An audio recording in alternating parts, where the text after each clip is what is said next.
The mystery man Princess Leonor met secretly. Night settles softly over Madrid.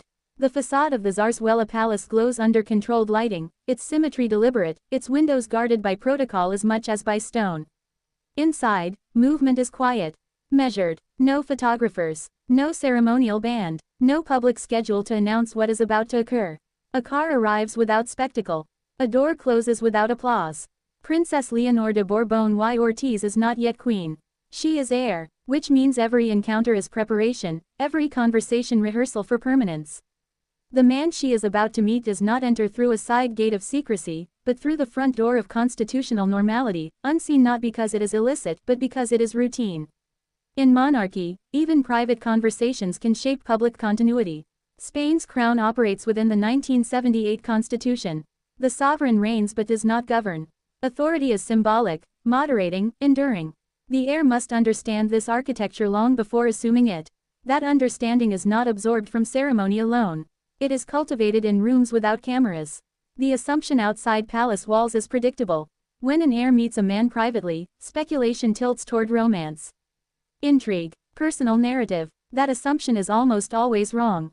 Because the men who matter most to an heir are rarely suitors. They are prime ministers. Felipe VI has received Spain's presidents of government with disciplined regularity. Audiences at the palace. Weekly briefings. A ritual older than modern Spanish democracy, yet fully bound by it. These meetings are not political endorsements. They are structural stabilizers. The man Princess Leonor met privately was not a mystery in identity. He was Pedro Sánchez Pérez Castellón, president of the government of Spain. The mystery lies elsewhere. Why would an heir, not yet sovereign, need exposure to such conversations beyond ceremonial courtesy? 2 minutes into this quiet unfolding, the deeper question emerges: was this meeting personal, or was it apprenticeship at the highest constitutional level? Because power in modern monarchy is not learned in public speeches. It is absorbed in private briefings. This is the living thread of continuity. Spain's political landscape is complex. Coalition governments, regional negotiations, Catalonia's constitutional tensions, economic recalibration within the European Union. Germany watches fiscal stability. Washington monitors NATO cohesion. London evaluates institutional steadiness in a post-Brexit Europe. Canada and Australia, accustomed to constitutional monarchy operating within parliamentary democracy, recognize the choreography immediately. An heir must understand the rhythm of governance without participating in it. 5 minutes pass, and the phrase returns. Not clandestine, not forbidden, but untelevised. Inside such rooms, tone matters more than words. The president outlines legislative priorities, international commitments, budgetary pressures. The sovereign listens, asks questions within constitutional bounds, offers no directives. For Leonor to observe, or later to conduct such an audience herself, is not indulgence. It is training. In monarchy, even private conversations can shape public continuity. She must learn when to remain silent, when to inquire, when to allow elected authority to speak uninterrupted. Neutrality is not instinctive, it is disciplined. At 8 minutes, another layer surfaces. The Spanish crown's survival has depended on recalibration. The abdication of Juan Carlos I reshaped public perception. Felipe VI responded with visible austerity and strict institutional clarity. Transparency reports, reduced allowances, a narrowed royal household. Leonor inherits that recalibrated framework, yet something remains deliberately unspoken. What is the emotional cost of preparing for neutrality? To sit across from the nation's political leader, aware that you may one day preside symbolically over crises you cannot directly resolve. To hear the weight of governance while knowing your role is to steady, not steer. Continuity is not abstract here, it is embodied in visible presence. The deeper mystery is not about the man's identity. It is about the silence Leonor must practice. At 10 minutes, the horizon darkens slightly. Europe faces political fragmentation, economic pressures, energy transitions, public skepticism toward inherited institutions. Monarchies endure by appearing above turbulence, never entangled in it. If Spain enters constitutional strain, a contested election, a regional rupture, an economic shock, the sovereign becomes anchor. Leonor must be ready. The meeting with Sanchez was not about policy instruction. It was about atmosphere, exposure, the subtle calibration of composure in the presence of elected power. Germany's analysts view such preparation as institutional maturity. In the United States, where executive authority is direct and partisan, the Spanish model appears restrained, almost austere. In the United Kingdom, similar audiences between monarch and prime minister are understood as essential ballast. Canada and Australia observe the continuity of Westminster-derived systems functioning across continents. At 14 minutes, a realization settles.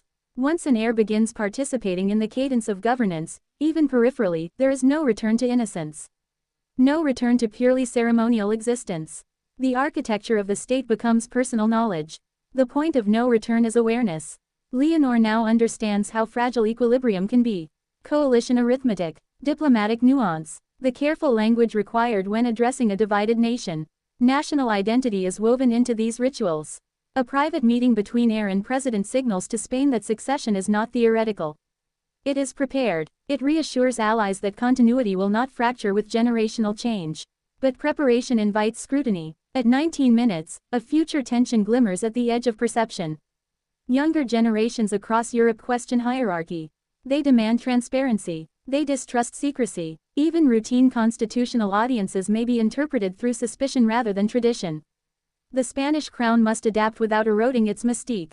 If private meetings are misunderstood, neutrality can be mischaracterized.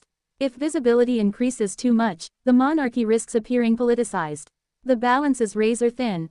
In monarchy, even private conversations can shape public continuity. Felipe VI mastered that balance by restraint. Leonor must refine it in an era of instantaneous commentary. Washington will watch how Spain maintains stability within NATO. London will measure generational steadiness. Ottawa and Canberra will assess whether constitutional monarchy retains relevance. Berlin will evaluate institutional discipline.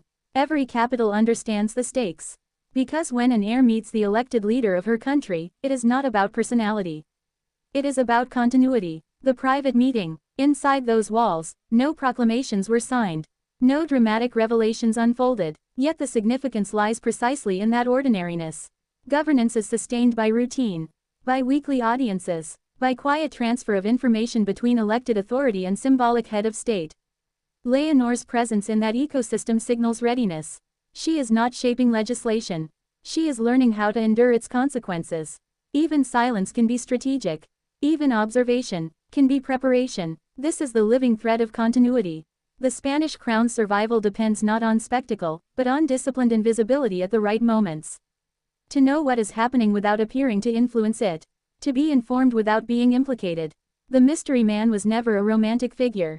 He was the elected representative of the Spanish people. And the mystery was never secrecy. It was apprenticeship. As the car departs the palace grounds, Madrid returns to ordinary rhythm. Traffic hums. Lights dim. Headlines speculate without evidence. Yet inside the institution, another layer of preparation has been completed. What comes next cannot be predicted with certainty. Political landscapes shift. Alliances recalibrate. Public trust must be renewed continuously. The crown must remain steady while the democratic tide rises and falls around it. Leonor stands at the threshold of that responsibility. She has seen governance at close range. She has felt the gravity of confidential dialogue. She understands that authority is structured, limited, and yet symbolically immense.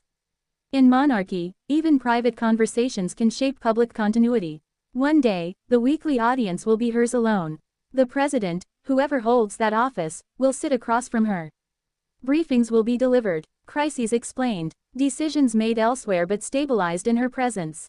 Whether Spain's next decades bring calm or constitutional strain, the preparation has already begun. The room will be the same. The Constitution will remain, but the weight of the silence will shift.